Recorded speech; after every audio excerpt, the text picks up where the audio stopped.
ஆண்டவருக்குள் பிரியமான சகோதர சகோதரிகளே, அருமையான நாளில் ஆண்டவருடைய தாய் அன்னை மரியாளினுடைய திருப்பீடத்திலே நாம் கூடி நிற்கிறோம். அன்னை மரியாள் நமக்காக பல நல்வழிகளை காட்டிக் கொண்டிருக்கிற தாய். நாங்கள் மீண்டும் மீண்டும் உங்களுக்கு உரைத்து கொண்டே இருப்பது, அன்னை மரியாள் வெறுமையாய் உட்கார்ந்து கொண்டிருக்கிறவர்களோடோ அல்லது வெற்றுத்தனமான வெறுமையோடு பயணிக்கிற வெற்று வாழ்க்கை வாழ்கிறவர்களோடு தாய் மரியாள் பயணிப்பது இல்லை. பாவத்தோடு பயணிக்க விரும்புகிற பிள்ளைகளோடு அன்னை மரியாள் பயணிப்பது இல்லை. எது சரியோ அதை சரியாய் புரிந்து அறிவு தெளிவோடு விழிப்பாயிருக்கிற பிள்ளைகளோடு தான் அன்னை மரியாள் பயணிக்க விரும்புகிறார்கள். நம்ம ஒருவேளை அறிவு தெளிவு இல்லாமல் இருக்கலாம், ஆனால் அறிவை தேடக்கூடிய பிள்ளைகளாக இருக்க வேண்டும். ஒன்றுமே புரியாதது போல நம்ம என்ன செய்யக்கூடாது, வாழ்க்கையினுடைய ஓட்டத்தில் ஓடவே கூடாது, அறிந்து கொள்ள வேண்டும். இப்போ நம்ம எல்லாம் வயசில் பெரிய ஆளாக வளர்ந்துருக்குறோம், உடல் வளர்ந்துருக்குது. இப்போ நாங்கள் கூப்பிட்டு உங்களுக்கு ஒரு ட்ரெஸ்ஸு கொடுக்குறாங்கன்னு வச்சுக்கோங்களேன். ட்ரெஸ் எப்படி கொடுக்குறாங்க, உங்களுக்கு ட்ரெஸ் கொடுக்குறேன் வாங்கன்னு சொல்லி உங்களை பெரிய ஒரு உருவமுள்ள ஒரு ஆளை கூப்பிட்டு சின்ன குழந்தைக்கு உள்ள ட்ரெஸ்ஸை கொடுக்குறாங்க. இந்த ஸ்கர்ட்டை போட்டுக்கங்க, இந்த பேண்ட்டு சட்டை போட்டுட்டு வாங்கன்னு சின்னோண்டு கொடுக்குறாங்க. அப்போ நீங்கள் போட்டுட்டு வருவீங்களா? தூக்கி மூஞ்சியில் விட்டு எரிஞ்சிட்டு போயிடுவீங்க இல்லையா? அப்போது பாருங்கள், எனக்கு எப்படிப்பட்ட உடை தேவை நமக்கு தெரியுது. உணவு, எனக்கு இந்த உணவு பிடிக்காது, ஒத்துக்காது, உணவு நமக்கு தெரியுது. இப்படி உலகத்தில் எதெல்லாம் நம்ம வாழ்கிறதுக்கு தேவையோ அதெல்லாம் நமக்கு தெரியுது. ஆண்டவருக்குள் இருப்பது மட்டும் தெரியல அப்படின்னு சொன்னால் கடவுள் இதை எப்படி ஏற்றுக்கொள்வார்? இன்னைக்கு நம்ம ஒரு பக்தி முயற்சியில் நிறைந்திருக்கிறோம். பக்தி முயற்சி தான் கடவுள் விரும்புகிற காரியமானா இல்லை, இது ஒரு பக்தி முயற்சி தான். இந்த முயற்சி என்ன செய்யணும், நம்மளை வெற்றியாக்க வேண்டும். இன்னைக்கு அந்த வெற்றி பயணத்தில் தான் ஆண்டவர் நம்மளை வாங்கன்னு சொல்லி கூப்பிட்டுக்கிட்டே இருக்கிறாரு. அப்போ கடவுள் என்ன செய்கிறாரு? என் துன்பத்தெல்லாம் எடுத்துருவாரா? அவர் ஒன்றையும் எடுக்க மாட்டார். அவர் உனக்கு அறிவு கொடுப்பார். கதவு எங்கிட்ட திறந்துருக்குன்னு சொல்லுவார். ஒரு வீடியோ ஒன்று வந்தது. ஒரு ஹோட்டலில் எல்லோரும் உட்காந்து வெளிநாட்டில் சாப்பிட்டுக்கிட்டு இருக்கிறாங்க. ஒரு மான் வேகமாக ஒடியாந்து கண்ணாடியில் முட்டி கண்ணாடியை உடச்சிக்கிட்டு உள்ளே வந்துடுச்சு. அந்த மானுக்கு என்ன செய்யாது, வழி எதுன்னு தெரியாது. இந்த வழியாக தான் போகணும், இந்த வழியாக தான் வரணும் அப்படின்னு அதுக்கு தெரியல. அதனால் அது என்ன செஞ்சிச்சு, இது கண்ணாடி இருக்குன்னு தெரியாமல் மடார்னு ஏறி குதித்ததில் கண்ணாடி உடஞ்சி அங்கே உட்கார்ந்துருக்கிறவங்க மேலெல்லாம் குதிச்சு அது ஒரு நகைச்சுவையாக போட்டிருந்தாங்க. வாழ்க்கையிலையும் அப்படி தான். நம்ம கடவுளுடைய பிள்ளைகள் வழி தெரியாதபடி எங்கெங்கேயோ குதிச்சுக்கிட்டு இருக்கிறோம். ஒரு விலங்கு அது குதிச்சிருச்சுன்னோடனே நம்மலாம் சிரிக்கிறோம். ஆனால் நாம் இதே போலத்தான் போகக்கூடாத இடத்துலலாம் போய் செய்யக்கூடாத காரியத்தை செய்து நம்மளும் இப்படி ஓடிக்கிட்டு இருக்கிறத பார்த்து கடவுள் என்ன செய்வார்? சிரிப்பார். ஏன்னா உனக்கு அறிவற்ற நிலையில் நீ நிற்கிறியே, உனக்கு நான் அறிவை கொடுத்துருக்கிறேனே, அறிவை பயன்படுத்து, நான் உனக்கு காட்டுகிற வழியில் நீ என்ன செய், போ. அதனால தான் இயேசுசாமி சொல்கிறாரு, நானே வழி, நானே உண்மை, நானே உனக்கு எல்லாத்தையும் சொன்னியே சாமி, அதையும் சொல்லி முடிச்சிரு சாமி, நீ தான் பேசணும், நாங்கள் தூங்கணும். கோயிலில் தூங்கிக்கிட்டு இருக்கிறவங்களாம் சேர்ந்து சொல்லுங்க, பிரைஸ் தி லார்ட். ஆல்பர்ட் சாமி வந்தால் இப்படி தான் கேட்பாருன்னு உங்களுக்கு தெரிஞ்சும் நீங்கள் தெரிஞ்சு சொன்னீங்களா, இல்லை என்னை வம்பளுக்கிறதுக்காக சொன்னீங்களா, தெரியாமல் சொல்லிட்டீங்களா, என்ன தெரிஞ்சு சொன்னீங்களா? இவன் இப்படி தான் கேட்பான், நம்ம அதுக்கெல்லாம் சொல்லிக்கிட்டே தான் இருப்போம் அப்படின்னு. Praise the Lord. மாதாம்மா மேலே அன்போடு வந்திருக்கிறவங்களாம் சேர்ந்து சொல்லுங்க, ஹல்லேலூயா. மாதாவை பிடிக்கும், இயேசுவை எனக்கு பிடிக்கவே பிடிக்காது, ஹல்லேலூயா. இயேசுவை பிடிக்காம மாதாம்மா வரவே மாட்டாங்க. இயேசுவை நமக்கு முதல்ல பிடிக்கணும். இயேசு ஆண்டவர் பிடிக்காம மரியாதை மட்டும் பிடிக்கும் அப்படின்னு சொன்னால் மாதாமாவே ஏற்றுக்க மாட்டாங்க. அந்தோனியாரை பிடிக்கும், இயேசுவை பிடிக்காது. No, you are invalid, disqualified. மாதாமாவை பிடிக்கல, அந்தோனியாரை பிடிக்காது அப்படின்னு சொல்லிக்கிட்டு இயேசுவை பிடிக்குன்னு சொன்னால் கூட பாஸ் ஆகிடுவேன் நீ. அப்படி சொல்கிறவங்க இருக்காங்கல்ல, அவங்க பெயிலாக போயிடுவாங்களா? அவங்க பெயிலாக போக மாட்டாங்க. அவங்க அதிகாரியை பிடிச்சிருக்கிறாங்க, அதிகாரியை பிடிக்கும், இயேசுவை பிடிக்கும் அப்படின்னு சொல்லிட்டு மாதாமாவை அசிங்கப்படுத்துகிறான். அவன் பாஸ் ஆவானா? பாஸ் ஆக மாட்டாங்க. மாதாமாவை அன்னை மரியாளையோ திருத்தூதர்களையோ புனிதர்களையோ அவமானப்படுத்துகிற, ஏன்னா இவங்கெல்லாம் இயேசுவுக்கு சான்று பகர்ந்தவர்கள். இப்போது இன்னைக்கு இந்த சான்று பகர்கிற அடையாளத்தில் நிற்கிறவங்க எல்லாம் உயர்த்தப்பட்ட நிலையில் இருக்கிறாங்க.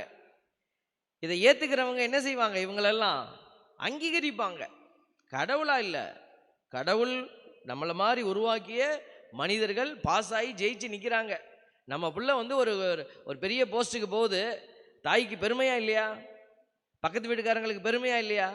எங்கள் ஊர்லேருந்து தான் கலெக்டர் வந்திருக்கிறார், இந்த பக்கத்து வீட்டுக்காரர் தான் அவர், சொல்லுவாங்களா இல்லையா? அதே மாதிரி தான் ஆண்டவரோடு இணைந்து பயனளித்த, ஆண்டவரோடு இணைந்து பயணித்து பலன் கொடுத்த பிள்ளைகள் எல்லாம் இன்னைக்கு கடவுளுடைய பெருமைக்குரிய சாட்சிகளாக இருக்கிறாங்க. அவங்கள நம்ம என்ன செய்யக்கூடாது? எதிர்த்து பேசவோ அவர்களை அவமானப்படுத்தவோ ஒரு நாளும் முயற்சிக்க கூடாது. கடவுளை புகழ்றதுக்காக மற்றவர்களை நம்ம அவமானப்படுத்துவது என்பது கடவுளை ஏற்றுக்கொள்ளாத ஒரு காரியம். அன்பு பிள்ளைகளே, இந்த அறிவற்ற நிலையில் இருக்கிறவங்க தான் என்ன செய்வாங்க? தவறான முடிவுகளை எடுப்பாங்க. இன்னைக்கு முதல் வாசகத்தில் என்ன பண்ணுறாங்க? அவங்கெல்லாம் சேர்ந்து பெத்லெஹேமில் போய் செக்கேம் மற்றும் பெத்மில்லோவினுடைய குடிமக்கள் அனைவரும் செக்கேமில் சிலைத்தூண் கருவாளி மறுத்தடையில் அபிமெலேக்கை அரசனாக ஏற்படுத்தினார்கள் அப்படின்னு எழுதியிருக்கு. இந்த அபிமெலேக்கு யாரு அப்படின்னு கேட்டால், அவன் ஒரு சுயநலவாதி, அவன் ஒரு தவறான ஒரு அரசன். அப்போது அந்த இறைவாக்கினர் எப்படி அதை வெளிப்படுத்துகிறார் பாருங்க. மரங்கள் எல்லாம் திராட்சை ஒவ்வொரு செடியிடத்தில் போய் அது கேட்குதான். மரங்கள் எல்லாம் கேட்டு எங்களுக்கு நீ அரசனாயிரு அப்படின்னு கேட்டது. அந்த கேள்விகளுக்கெல்லாம் என்ன நடந்தது பாருங்க. ஒவ்வொரு மரமும் ஒவ்வொரு காரணம் சொல்லுது. ஒலிவ மரத்திடத்தில் போய் என்னை அரசாலும் அப்படி சொன்னபோது ஒலிவ மரம் சொல்லுது, நான் எனது என்னையால் தெய்வங்களும் மானிடரும் மதிப்பு பெறுகின்றனர், அப்படி இருக்கிற பொழுது நான் போய் உனக்கு அரசனாக இருக்கிறேன்னு இப்படி சும்மா இருக்க முடியுமா? நான் என் வேலையை செஞ்சுட்டு போயிட்டே இருக்கேன், நான் ஏற்கனவே குவாலிஃபைட் அப்படின்னு சொல்லிடுச்சு. இதே மாதிரி ஒவ்வொரு மரமும் சொல்லி கடைசியில் என்ன மரம் போய் கேட்டாங்க? முட்புதரில் முள்ளு செடிக்கிட்ட போய் கேட்குறாங்க, எங்களை அரசாளுங்க. இப்போ இந்த கதை என்ன சொல்லுது? இந்த ஓமை என்ன சொல்லுதுன்னா, அறிவற்றவர்கள் யாரை போய் தேர்ந்தெடுக்கிறாங்க? முள்ளு மாதிரி இருக்கிறவனை தான் தன் தலைவனாக தேர்ந்தெடுக்கிறாங்க. அது கடைசியாக சொல்லுது பாருங்க. இந்த பாரு முள்ளு என்ன சொல்லுது பாருங்க. முட்புதர் மரங்களிடம், உண்மையில் உங்கள் மீது ஆட்சி செய்ய நீங்கள் என்னை திருப்பொழிவு செய்தால் வாருங்கள். போய் சீண்டிட்டா. இப்போ முட்புதர்கிட்ட கேட்டாச்சு, நீ வரியா அப்படின்னு. இந்த சாய்ஸ் செலக்ட் பண்ணிட்டோன்னுமே அங்கே என்ன வந்துச்சு பாருங்க. நீ என்னை செலக்ட் பண்ணிட்ட, வேற சாய்ஸே கிடையாது, நீ என்னை அரசனாக ஆக்கி தான் ஆகணும், நான் அதுக்கு தான் வெயிட் பண்ணிக்கிட்டு இருந்தேன் அப்படின்னு சொல்லுது. என் நிழலில் நீ அடைக்கலம் புகணும். முள் புதரில் எங்கேயாவது நிழல் இருக்குமா? கேதுரு மரம், அந்த ஒலிவ மரம், அதுலெல்லாம் நிழல் இருந்தது. இதுகிட்ட நிழலே கிடையாது. அது சொல்லுது, பொய் சொல்லுது, என் நிழலில் நீ அடைக்கலம் புகணும், என் பக்கத்தில் தான் இருக்கணும். இல்லையேல், பார்த்தீங்களா, முட்புதரான என்னிடமிருந்து நெருப்பு கிளர்ந்தெழுந்து லெபனோனின் கேதுரு மரங்களை அழித்துவிடும், நீ எல்லாம் செத்து போயிடுவ, பழி வாங்குவேன் நான். இன்னைக்கு சரியான தலைவர்களை நம்ம தெரிந்தெடுக்காம, அது அரசியல் தளமாக இருக்கலாம், சமூக தளமாக இருக்கலாம், ஆன்மீக தளமாக கூட இருக்கலாம், சரியான தலைவர்களை நம்ம அடையாளம் கண்டுகொள்ளாமல் போனால் இப்படித்தான் நடக்கும். பாருங்க, பைபிள் நமக்கு அடையாளப்படுத்தி இருக்குது. அதனால தான் ஆண்டவர் இன்னைக்கு நம்ம சரியான நிலையில் நீ இருந்தால் தானே சரியானதை தெரிந்தெடுப்ப. அப்போ நீ உங்கள் வீட்டுக்குள்ள, நீங்கள் வாழக்கூடிய ஒரு வீடு, நீ வாழக்கூடிய அந்த ஊர், நீ வாழக்கூடிய அந்த பகுதி, இதில் நீங்கள் ஒரு தலைவராக இருக்க முயற்சிக்கணும். நீங்கள் சரியாக யோசிக்கணும், சரியானதை செயல்படுத்தணும். அப்போ என்ன செய்யணும்? கடவுளுக்கு உகந்த விதமாக நம்மை மாற்றிக்கொள்ள வேண்டும். எபேசியர் 4:21 சில டிப்ஸ் கொடுக்குறார். நான் சரியாக நின்னாதான் நான் சரியானதை போய் தொடுவேன். நான் ஒரு குருடன், பார்வையற்றவனாக இருக்கிற பொழுது நான் எப்படி போய் சரியானதை செய்ய முடியும்? பார்வையற்றவர் குருடர், குருடருக்கு வழிகாட்ட முடியாது. நிறைய குடும்பங்கள் இன்னைக்கு கஷ்டத்தை சந்தித்து கொண்டு இருக்கிறது. நிறைய குடும்பங்கள் அவங்கெல்லாம் சொல்கிறாங்க, நாங்கள் கோயிலுக்கு போவோம் சாமி, நான் கோயிலுக்கு போவேன், நான் ஜெபம் பண்ணுவேன், எல்லாம் செய்வேன். ஆனால் அதெல்லாம் கடவுள் விரும்பியபடி நடக்கலை, அவர்கள் விரும்பியபடி நடந்துச்சு. இப்போ நிறைய பேர் மாலை போட்டிருக்கீங்க. கொஞ்சம் பேருக்கு என் மேலே கோவம் ஆகும்னா, இந்த ஆள் மாலை போட்டவங்களே தொட்டுக்கிட்டே இருக்கிறார், இந்த ஆள் மாலை போடலைன்றதுனால மாலை போட்டவங்களே திட்டிகிட்டே இருப்பார். நான் திட்டலை, கேள்வி கேட்குறேன், சிந்திக்க அழைக்கிறேன். ஒரு சிலர் வரும்பொழுது நான் மாலை போடுறவங்க கிட்ட கேட்பேன், நீங்கள் கத்தோலிக்க கிறிஸ்தவரா? ஆமாம் ஃபாதர். எத்தனை வருஷமாக பயணிக்கிறீங்க? 5 வருஷமா, 7 வருஷமா. Very good. 7 வருஷமாக பயணம் போகிறீங்க. எவ்வளோ நேரம் எடுக்கும் பயணத்துக்கு? அது 2 நாள் 3 நாள், ஏரியாவை பொறுத்தது, எங்கேருந்து எங்கே பயணிக்கிறோம். சென்னையிலேருந்துலாம் வராங்க. Very good. ஒரே ஒரு கேள்வி உங்ககிட்ட நான் கேட்குறேன், சொல்லுவீங்களா? சொல்லுங்க ஃபாதர். நம்பிக்கை அறிக்கை சொல்லு அப்படின்னு கேட்பேன். நம்பிக்கை அறிக்கையா? அது நம்ம இதில் இருக்கா? ஆமாம், நம்ம இதில் இருக்குது நம்பிக்கை அறிக்கை. பழைய வார்த்தை, இது புது வார்த்தை, பழைய வார்த்தை விசுவாச பிரமாணம். விசுவாச பிரமாணம் அப்படி சொல்லுங்க, சொல்லுங்க. இப்போ நீங்கள் விசுவாச பிரமாணம், பரலோகத்தில் இருக்கிற எங்கள் பிதாவே உம்முடைய நாமம். சில பேர் ஆரம்பிப்பாங்க, பரலோகத்தையும் புலோகத்தையும் படைத்த ஆண்டவரிடத்திலே வேண்டுகிறேன், அவருடைய மகன் இயேசு கிறிஸ்துவிடத்திலே வேண்டுகிறேன். பாருங்க, என்கிட்ட வந்ததில் ஒருத்தர் கூட சரியா அதை சொல்கிறதே இல்லை. நான் கேட்கறதில்லை, இப்போல்லாம் கஷ்டப்படுத்த விரும்புறதில்லை. எந்த பயணம் சரியான பயணம் யோசிக்கணும் இல்லை? நீங்கள் 3 நாள் நடந்திருக்கிறீங்களே, ஒரு 30 நிமிஷம் வாழ்க்கையில் இவ்வளோ நடந்து வந்துட்டோம், ஒரு 30 நிமிடம் உட்காந்து இந்த ஜெபத்தை மனப்பாடம் பண்ணியிருந்தீங்கன்னா அந்த பயணம்தான் குவாலிட்டி பயணம். அதுக்காக உங்கள் பயணத்தை நான் குறை சொல்லலை. இந்த பயணத்தை மேற்கொள்ளாமல் நான் அந்த பயணத்தை செய்து கொண்டிருக்கிறேன் அப்படின்னா அது தவறான பயணமாக மாறிப்போகிறது. யோசித்து பாருங்கள். கடவுளை மகிமைப்படுத்த, இப்போ நம்ம வீடு இருக்கிறது, வீட்டுக்குள்ளே பிள்ளைகள் சரியில்லை, கணவன் சரியில்லை, அவர்களையெல்லாம் நம்ம என்ன செய்யணும்? ஆண்டவருக்குள்ள பயணிக்க அழைத்துட்டு வரணும். யார் நமக்கு இதெல்லாம் கற்றுக் கொடுத்தா தெரியல, யாரோ கற்றுக் கொடுத்தாங்க, எடுத்துக்கிறோம். அப்போ காற்றில் அசைந்தாடுகிற ஒரு இலையை போல, சருகை போல நம்ம இருக்கக்கூடாது. ஆண்டவருடைய பிள்ளைகள் அறிவு தெளிவோட, அதுதான் ஆண்டவர் சொல்லி கொடுக்குறார் நமக்கு, எப்படி நீ செயல்படணும், எப்படி இருக்கணும். எபேசியர் 4:21 4வது அதிகாரத்தில் பேசிக்கிட்டே இருக்கார். 21 வாசிக்கிறேன். உண்மையில் நீங்கள் இயேசுவை பற்றி கேள்விப்பட்டதும் கற்றறிந்ததுமான அவரிடம் உள்ள உண்மை கேட்பவே இருந்தது. பார்த்தீங்களா? இயேசுவிடத்தில் இருந்தது எல்லாமே என்னது? உண்மை. நம்மக்கிட்ட உண்மை இருக்குதா? அந்த உண்மை எங்கிட்ட இருந்து வருதா? வாயில உண்மை வருதா? யோசிக்கணும். எனவே உங்களுடைய முந்தின நடத்தையை மாற்றி, பார்த்தீங்களா, முந்தின நடத்தை அது என்னவா இருந்தது? அது உங்களுக்கு தெரியும், ஒவ்வொருத்தருக்கும் தனிப்பட்டது. அது முந்தின நடத்தையை மாற்றி தீய நாட்டங்களால் ஏமாந்து அழிவுறும் பழைய மனிதருக்குரிய இயல்பை களைந்து விடுங்கள். அந்த பழைய இயல்பை களைஞ்சிட்டு புதிய இயல்புக்குள்ள வா அப்படின்னு சொல்லி உங்கள் மனப்பாங்கு புதுப்பிக்கப்பட வேண்டும். இந்த பயணம்தான் உண்மையான பயணம். இதைத்தான் அன்னை மரியாள் தெரிந்தெடுத்தாங்க. அன்னை மரியாளும் இது மாதிரி பாத யாத்திரை போனாங்க. அன்னை மரியாளும் இந்த மாதிரி பாத யாத்திரை போயிருக்கிறாங்க. எங்கே போயினாங்க? எதை நோக்கி போனாங்க? வேளாங்கண்ணிக்கு போனாங்களா? எங்க? எலிசபெத் மலை பார்க்கவா? அந்த பயணம் திருப்பயணம் இல்லை. எருசலேம் நோக்கி போவாங்க. எருசலேமுக்கு போவாங்க. அவங்க போகும்போதே பாடிக்கிட்டே போவாங்க, திருப்பாடலை பாடிக்கிட்டே போவாங்க.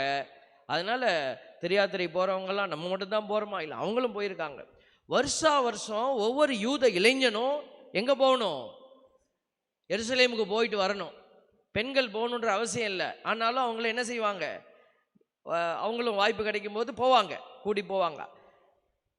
அம்மம்மா மாதாம்மா போனாங்க அப்படி எருசலேமுக்கு. உங்களுக்கு ஞாபகம் இருக்கா எங்கே போனாங்கன்ட்டு? எப்போ போனாங்க? இயேசு காணாமல் போனார் இல்லையா? எங்கே காணாமல் போட்டாங்க இயேசுவை? எருசலேம் ஆலயத்தில். அங்கே கூட்டம், அவ்வளோ கூட்டம். 2 நாள் கழித்து தான் அவங்க கணவன் மனைவியும் சந்திச்சுக்கிறாங்க. அப்போ ஆண்கள் ஒரு லைன், பெண்கள் ஒரு லைன். அப்போனா எவ்வளோ லைன் இருந்திருக்கும் பாருங்க. இப்போ எவ்வளோ பேர் பயணிச்சிருக்கிறாங்க எருசலேம் ஆலயத்திற்கு. அதனால் நம்ம வேளாங்கண்ணிக்கு போகிறது வந்து தவறுன்னு நம்ம சொல்லலை. தயவுசெய்து ஆல்பர்ட் சாமியை நீங்கள் தவறாக புரிஞ்சுக்கிட்டு இந்த இந்த மாலை இனிமேல் போடவே மாட்டேன் அப்படி பிச்சையெல்லாம் போடக்கூடாது. இது வந்து திருச்சபை கொடுக்குற ஆர்டர் இல்லை. அதை தான் நம்ம சொல்ல வரோம். திருச்சபை நமக்கு வழிகாட்டுகிற ஆர்டரில் நம்ம நிற்காம நம்மளா ஒரு ஆர்டரை எடுத்து நம்ம வச்சுக்கிட்டோன்னா அதுக்கு நீங்கள் தான் பொறுப்பாளி. அப்போ உண்மைத்தனம் நம்மக்கிட்ட இல்லை, ஆனால் நம்மக்கிட்ட வேற ஒரு அடையாளம் இருக்குது அப்படின்னா அது உண்மையான நிலை அல்ல. அதைத்தான் நம்ம சுட்டி காட்டுகிறோம். நீங்கள் பயணிக்கும் போது இதெல்லாம் யோசிச்சு பாருங்க. உங்களுக்கு எத்தனை ஜெபம் தெரியும்? கடவுளை பற்றி உங்களுக்கு என்ன தெரியும்? கண்டதையும் நம்ம பேசிக்கிட்டு போகக்கூடாது. நடக்கும்போது ஜெபம் பண்ணிக்கிட்டு போகணும், தியானிச்சுக்கிட்டு போகணும். அந்த தியானம் பண்ணும் பொழுது கடவுளுக்கும் எனக்கும் எவ்வளோ தொடர்பு இருக்குது. நான் இப்போ ஜெபம் பண்ணுனா கடவுள் கொடுப்பாரா? நீங்கள் கேட்டு பார்க்கணும் உங்களை. ஏன் கடவுள் எனக்கு நான் ஜெபம் பண்ணால் கிடைக்க மாட்டேங்குது? அப்போ நான் இன்னும் என்ன செய்யலை?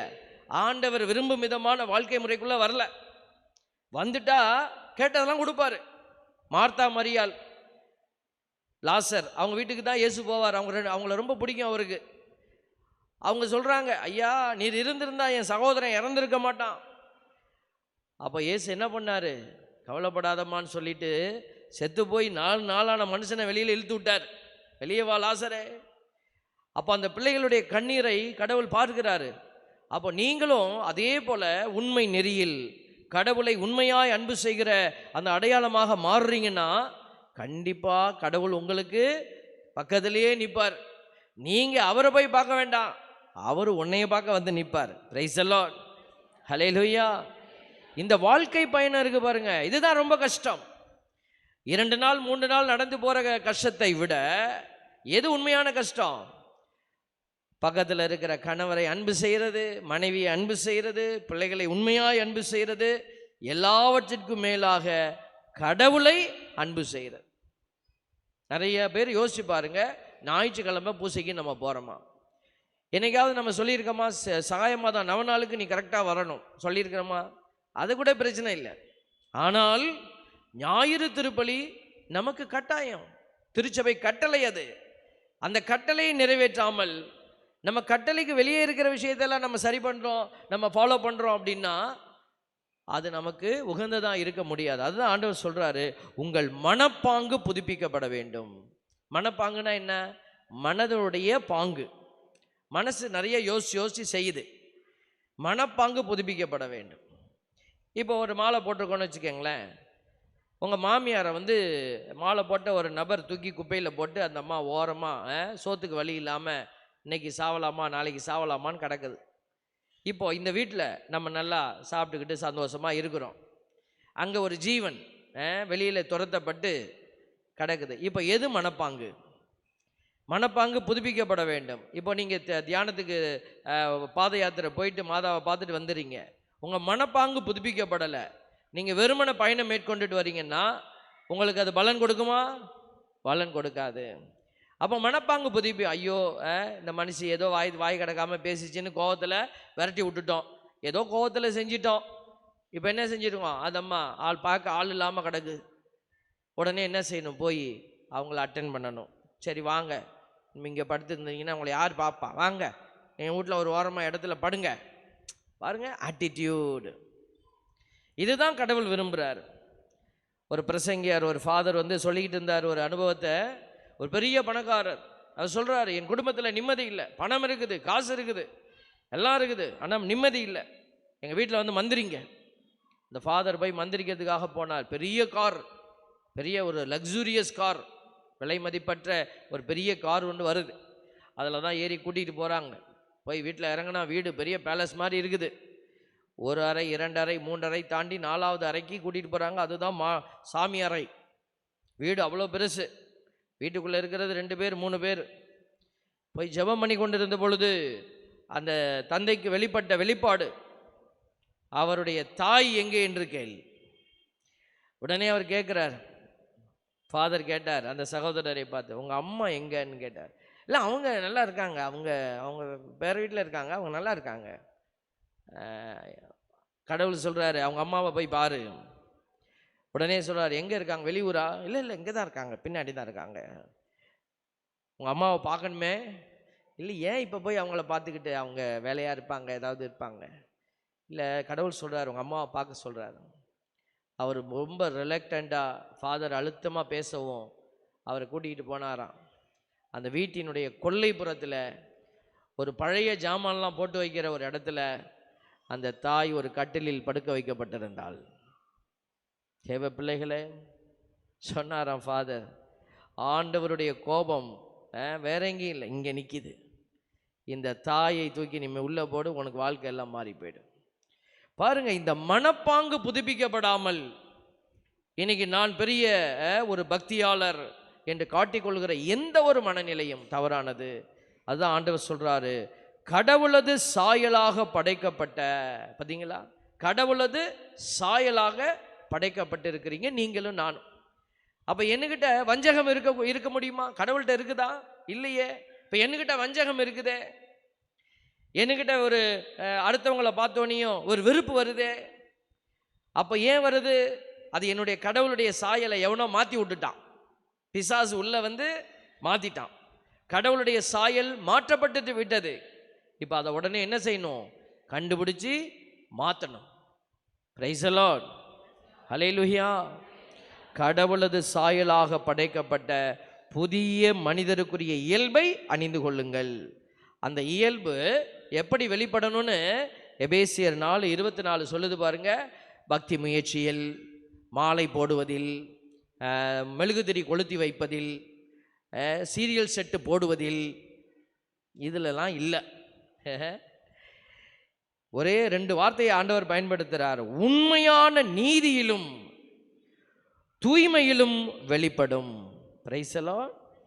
எதில் வெளிப்படும்? உண்மையான நீதி, தூய்மை, ரெண்டுலையும் வெளிப்படும். நீதினா என்ன? எது சரியோ, எது கடவுளுக்கு முன்னாடி நீதியோ அதை பேசுவது, செய்வது. தூய்மைங்கிறது என்ன? சிலுவை, திருச்சிலுவை, பாடுகள். தூய்மைனா நீங்கள் எடுக்கிற முயற்சி, அந்த நபருக்காக நீங்கள் எடுக்கிற சிறிய முயற்சி, அதனால் நீங்கள் சந்திக்கிற துன்பம், அதனால் விளைகிற மனக்கவலை, பண விரயம், இதெல்லாம் தூய்மையாக்கும் உங்களை. இப்படி நம்ம நடந்து போய் இப்போ நீங்கள் நடந்து போகும்போது அங்கே என்ன நடக்கிறது? உங்கள் உடலை வருத்தி கொள்ளுறீங்க. இந்த வருத்தி கொள்ளும்போது கால் வலிக்கும், கால் எரியும், புண்ணு வந்துடும்.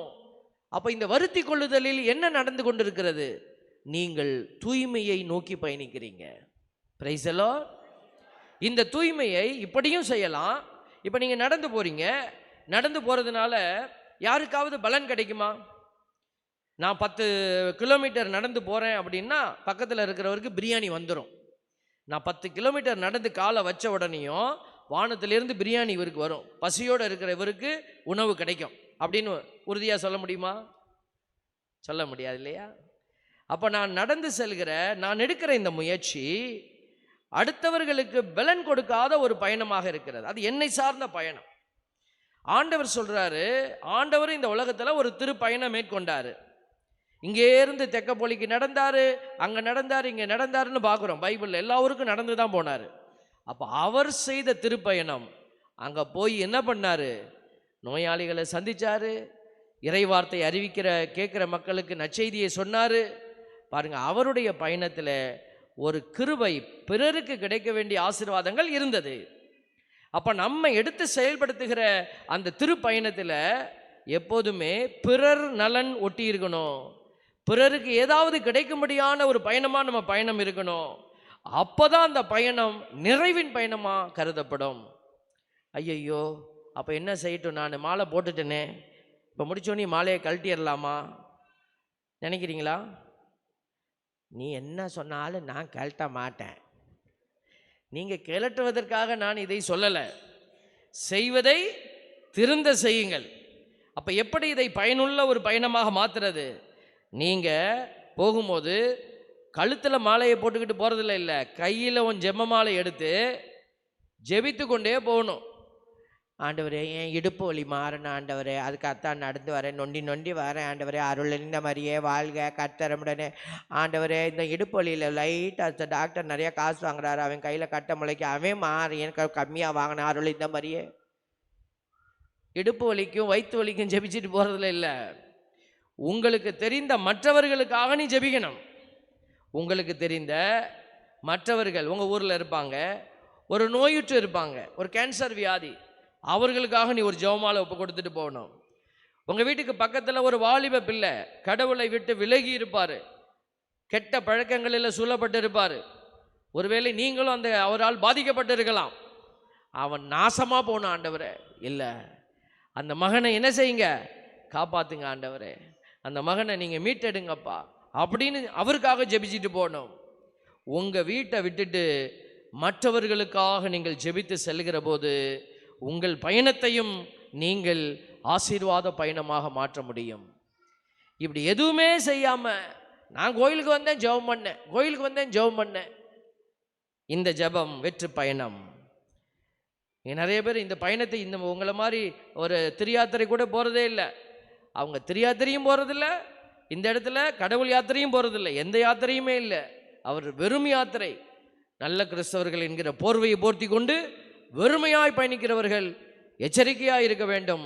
மனப்பாங்கை புதுப்பித்து கொண்டு ஆண்டவர் சொல்லுகிற இந்த பயணத்தில், அன்னை மரியாள் பயணித்த இந்த பயணத்தில், திருத்தூதர்கள் பயணித்த இந்த பயணத்தில் நாம் பயணித்து வெற்றி பெறுவோம். இறைவன் நமக்கு உதவி புரிவார். ஆமென்.